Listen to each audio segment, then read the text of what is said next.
What is the cost of living in Canada? Now, if you are a student, an individual who's earning in a job, maybe a couple or a family of four, anybody who's willing to move to Canada, the first question that comes to mind that how much does it cost to live in Canada? How much is the basic living expenses? What would be taken away in my rents? Maybe, car, grocery or anything else. If you are deciding on moving to Canada, I'm sure you also must be having this question. So in this video today, we will have a look at all the basic minimum living expenses in the current times when the cost of living has gone up, the inflation is on an all-time high. How much will it cost for you to come to Canada? And then how much would you have to earn if you have to live here? Please be tuned till the end. My name is Sahil.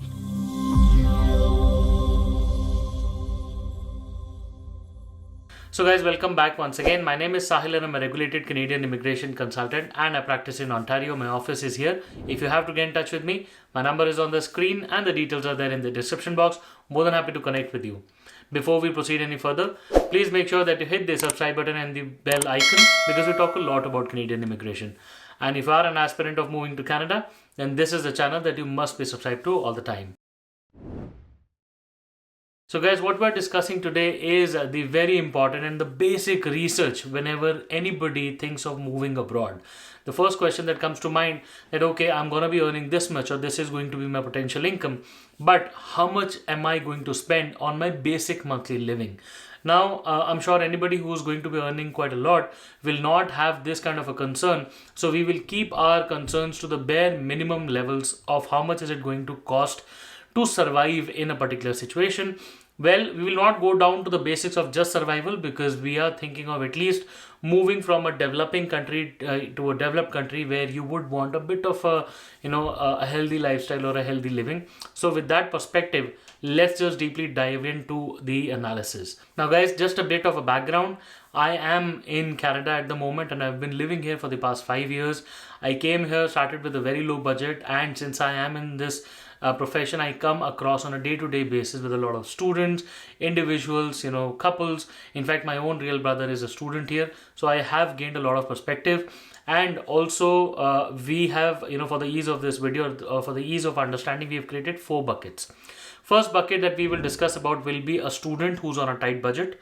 The second bucket will be an individual who's earning, so a little more loose on hand. So maybe the person can say afford a bit more than a student. Then the third category will be a couple, 2 earning individuals who can come to Canada, live here, spend as much as they want, but still we will again stick to the basic minimum living. And then a family of 4. In this family of 4, you could either consider 2 young children or maybe 1 toddler or a baby with the other one is a toddler or another youth.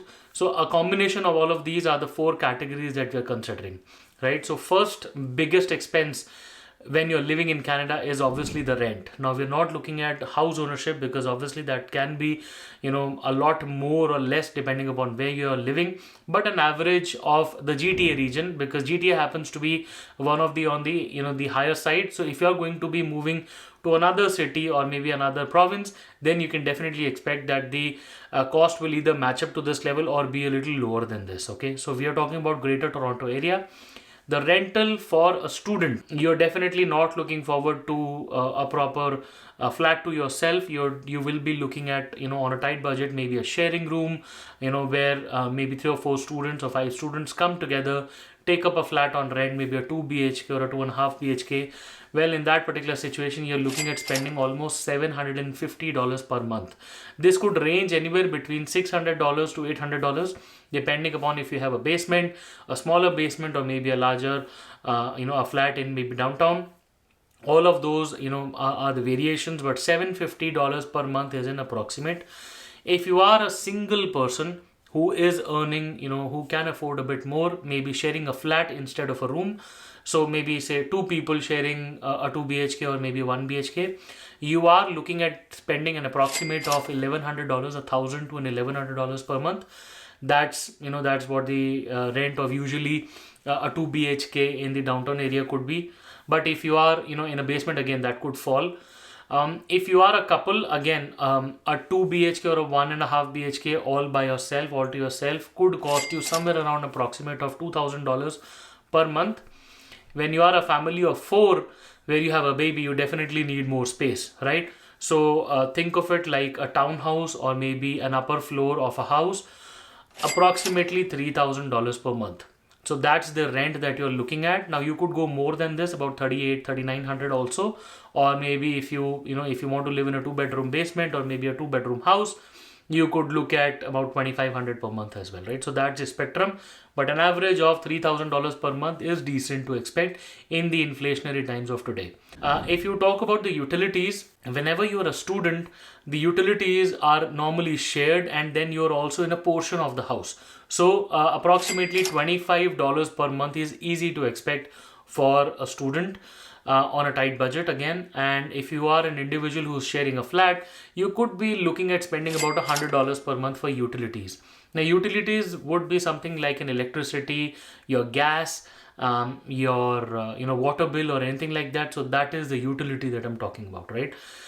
If you are a couple, you're looking at about $150 as a portion of the basement that you're renting, or maybe if you're renting an apartment, then your condo fees covers something, but again you end up paying about $150 a month. That is decent to expect.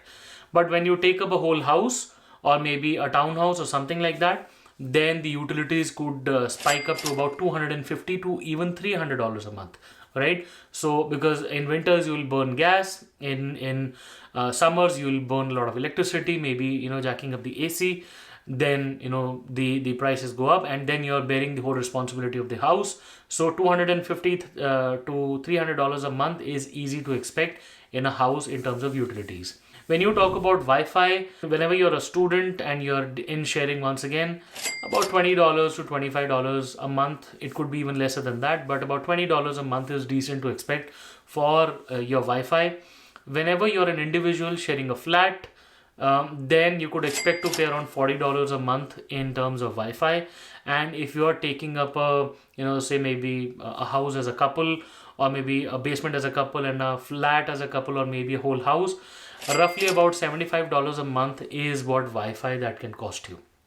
So that's in the Greater Toronto area. I think about $75 a month would be something like a Gbps or even a little lesser than that. But that's the portion that you're looking at.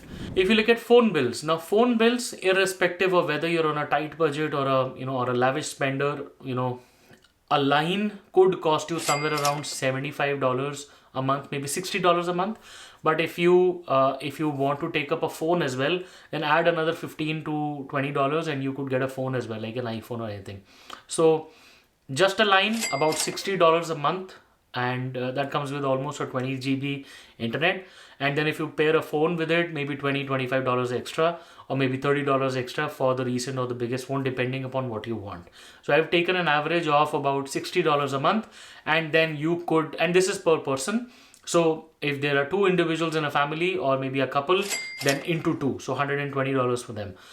That's what this spectrum says, that $60 a month is good and easy to expect, and then maybe pair a phone if there are two people, something like that. Guys, another bigger expense for the month is grocery. Well, I am assuming that you would want to eat at home most of the time, because obviously you're coming to Canada for the first time, you won't be on a lavish budget, and then you would want to cook most of the things at home. In that situation, maybe buying vegetarian food, spices, and eggs, sometimes chicken, all of that can cost an individual on a tight budget about $500 a month, about $125 a week. But on a student, on a tight budget student, that could go down to approximately $250 to $300 a week, because students generally want to spend in sharing. So maybe say they would want to get the grocery for the entire family, or maybe the students in a share, and then they would have their own personal expenses. So about $250 to $300 for a student for a month. It can shoot up to about approximately $500 a month for an individual, shoot up to about $600 a month for a couple, and then can go up to $800 a month for a family of 4. Guys, right now the grocery prices have gone up like anything. I remember when I came to Canada, back then grocery used to cost me about $120 a trip. and right now it's easy $200 a week. So yes, and then you might have to visit the grocery maybe once or twice a week as well, right? So because you've got kids, young kids and everything, so easily $800 a month is what you can expect. Eating out, again, it's very personalized in nature. Some people want to eat out quite a lot. Some people, really want to be on a minimal sort of a lifestyle.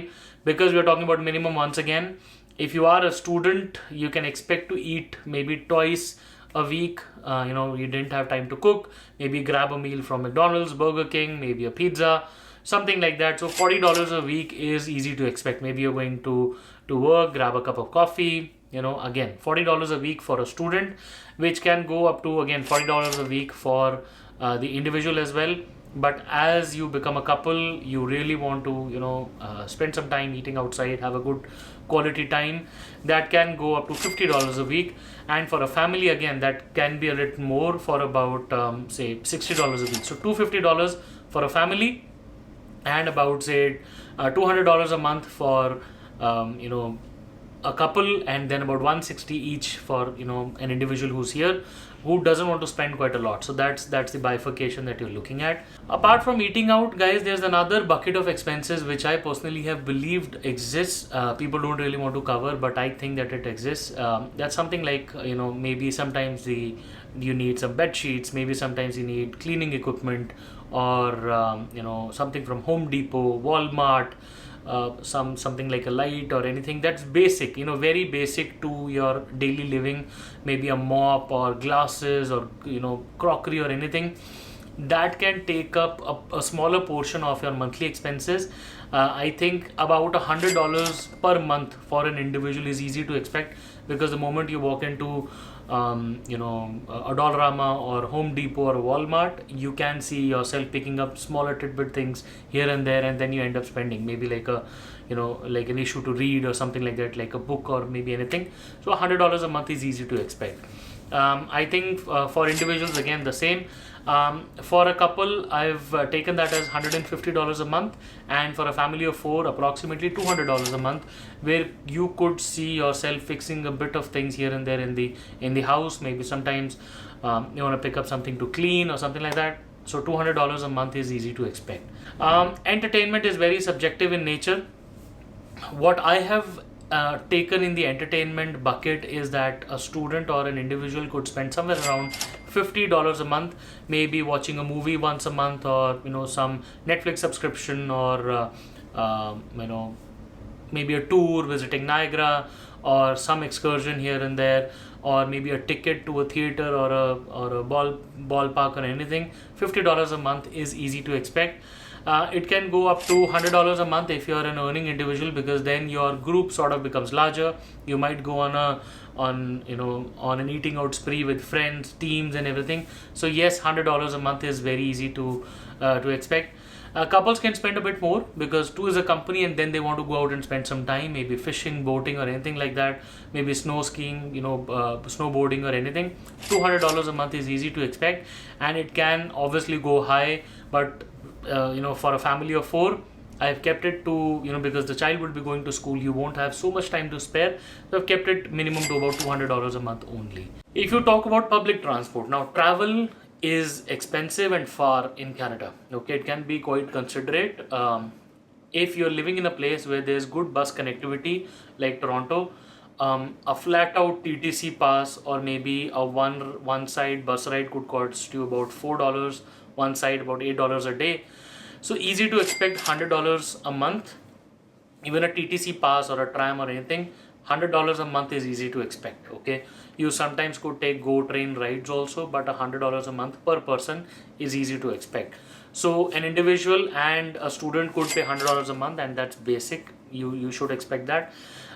For a couple, again, $200, and sometimes children can go everywhere or children cannot go. They would want to skip something. So about $250 a month is easy to expect for a family of four. Okay.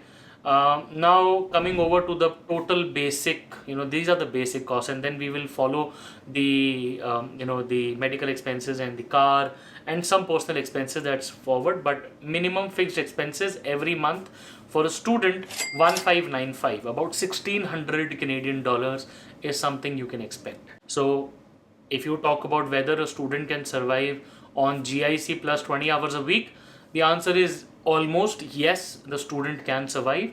And if the student wants to earn a bit more to repay the loan back home and everything, then obviously, a better job could help. Or maybe work during the breaks, say a 4-month break between educations, that would help. But yes, about approximately $1,600 a month. This does not cover any trips to India, any unseen expenses, any losses or anything like that, but just $1,600, and then books or anything else could be separate, right? So $1,600 on a very tight budget is easy to expect for a student. For an individual in Canada, something about $2,285 a month is the basic minimum living. In $2,285, you could be sharing a flat and then living on basic expenses. And obviously, if you're earning more, you could spend up, a lot more than this. For a couple, guys, you're looking at $3,745. So $3,750 approximately is easy to expect for a couple. So obviously divide that in two, and then you are looking at a good handsome earning and saving even if you're on a basic job. So a basic job in Canada would give you an in-hand salary of approximately say $1,900 to $2,000 a month after paying taxes and everything, right? So two people earning $2,000 a month. If you're not owning a car, then yes, you can survive off the basic expenses if you're not living fancy. Okay. But if you're an individual, then $2,000 a month, maybe the basic minimum wage, will not help you. Okay, so that's a difference. So on a basic wage, two people living together, for sure you can survive. But a single person on a basic wage will not be able to survive because the expenses are a bit more than that. Family of four, guys, you're looking on a higher side, about 5,195, about 5,200 Canadian dollars is what you can expect for a family of four. Easy expenses, $5,195 or maybe $5,200, anything and upwards of $5,000 is what you can expect. You can save about $1,000 if you plan on living in a basement. So yes, about $4,200 if you plan to live in a basement, but nothing below $4,200. Don't expect anything below that, and a little more than that. The question whether you can survive on a basic minimum wage on a family of four, the answer is not quite much. One of the couples, or one of the husband or the wife, would have to work extra overtime or maybe 1.5 jobs, or both could work a main job and a side hustle over the weekends, or maybe a weekend job plus a weekday job, something like that. Because like I said, basic minimum wage of about 15 and a half or $16 a month will not take you to $5,200 or $4,200 a month, right? So family of four, you guys have to earn a little more than that to to take care of your expenses. So that's what you're looking at, guys. Couple of more expenses which are discretionary in nature, which can be very personalized. Again, whenever you're living, you need a bit of a luxury, a bit of a shopping, and a bit of a good feeling factor. For students, that bit of a good feeling factor could come across at $100 a month. Not even considering heavy shopping or anything, because it's something like a jacket or a shoes, a winter shoes, boots here and there, maybe gift for a person. $100 a month is easy to expect. For somebody who's earning a bit more, $150 a month. For a couple, guys, you're looking at $300 a month, because I've seen couples spend a bit more than single person.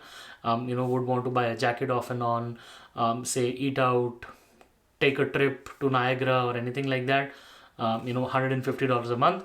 And then for a family of four, you're looking at least $500 a month. It can be lesser than that as well. There are months where we don't spend that kind of money, but yeah, approximately $500 a month in expenses, kids, toys, and then say a trip to Blue Mountains, a family excursion, dinner here and there, hosting somebody, going out to somebody. 500, anywhere between 200 to 500 is easy to expect, right? If you talk about babies, now babies have dedicated expenses. No offenses, but baby wipes, diapers, and formula milk. These three things by themselves can cost you approximately $100 a month. So you should budget for that as well, because babies do not eat regular food. So $100, and then you can reduce maybe $100 from your grocery, which is minimal once again, but $100 a month for babies is decent to expect. Apart from all of this, if anybody is visiting you from overseas, your family member or anything, then a medical insurance is always a must and pretty much recommended for anybody who's coming to Canada.